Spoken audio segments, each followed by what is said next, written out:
এটা এসব কয় কি? বাচ্চা দেওয়া না দেওয়া সেটা কি আমার হাতে? সেটা তো আল্লাহর হাতে।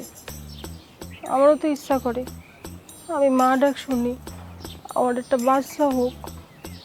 বাচ্চা না হইলে আমি কি করবো?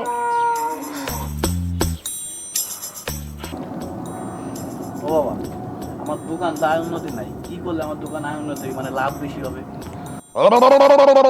হক মাওলা, তোর দোকানে আয় উন্নতি নাই না? তো বসজিনের কুনজর পড়ছে। এই নে তাবিজ, এই তাবিজ তোর ক্যাশের ডয়ারে রাখকে দে, আয় উন্নতি বেশি হইবে। সুমা দিলে কাজ হইবে না। তাবিজের হাদিয়া দে 1001 টাকা। ও বাবা, আমি যে একটু আগে আপনার কইলাম যে আয় উন্নতি কিছু নাই, 1000 টাকা হাদিয়ে আমি কেমনে দিব? কি তুই কি আমারে লস করাবি? দে আমার তাবিজ আমারে ফেরত দে।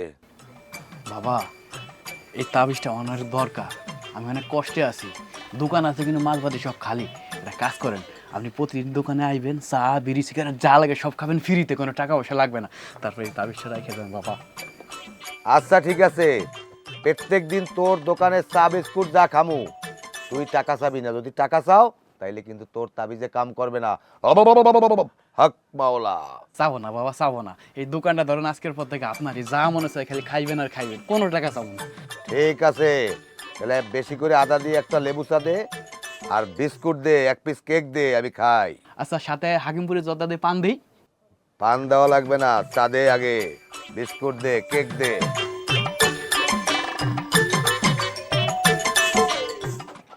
এই সুজান, ওই চিনি বাড়াই 1 কাপ চা দে দি। চা খাবা? তোমার মন খারাপ কেন? আমার মন মানসিকতা একটু খারাপ। আচ্ছা ভাই, তুমি আইসে ভালো হয়েছে, তোমার সাথে আমার একটা কথা আছে। রতন কালকে আইছিল আমার দোকানে, আইসা চা খাইছে, কেক খাইছে, বিস্কুট খাইছে, তারপর মুড়ি নিয়ে গেছে। আমি বলছি টাকা দে, কই না টাকা দিব না, আমার আব্বা টাকা দিব। আমি এবার বলছি তোর আব্বা নি কত ছেড়ে মরে গেছে, তোর আব্বা আবার কোথায় দিব? তোর কি না, ওই যে আমার মতিন আব্বা আছে, এই মতিন আব্বা টাকা দিব।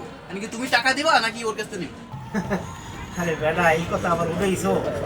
বিয়ে করছি তোরা এই 7 বছর আগে। এখন কোনো বাচ্চা কাচ্চা মুখ দেখতে এই না। বিয়ে করছি, তোমার বাচ্চা টাচ্চা হয় না।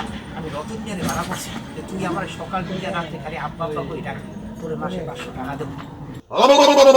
হক মাওলা, পেড়ে প্যাস পড়ছে, পেড়ে উল্টা প্যাস পড়ছে, যার জন্য বাচ্চা হয় না। তাবিজ লাগবে, তাবিজ। বাবা, আপনি একটা কাজ করেন, মতিন ভাইয়ের একটা তাবিজ দেন, যাতে ভাবি বাচ্চা হয়। আর শোনো মতিন ভাই, তোমার একটা কথা কই, এই বাবা না অনেক ক্ষমতা, বুঝছো? এই বাবা যদি তোমার একটা তাবিজ দেয়, 100% গ্যারান্টি বাচ্চা হয়। হক মাওলা। তাই নাকি? বাবা, যেভাবেই হোক আমার একটা তাবিজ দেন বাবা, আমার একটা বাচ্চা লাগবে বাবা। পোলা হোক মাইয়া হোক, যেভাবেই হোক একটা বাচ্চা লাগবে বাবা, আমার একটা তাবিজ দেন বাবা। আরে পাও ছাড়, পাগল হয়ে গেছো।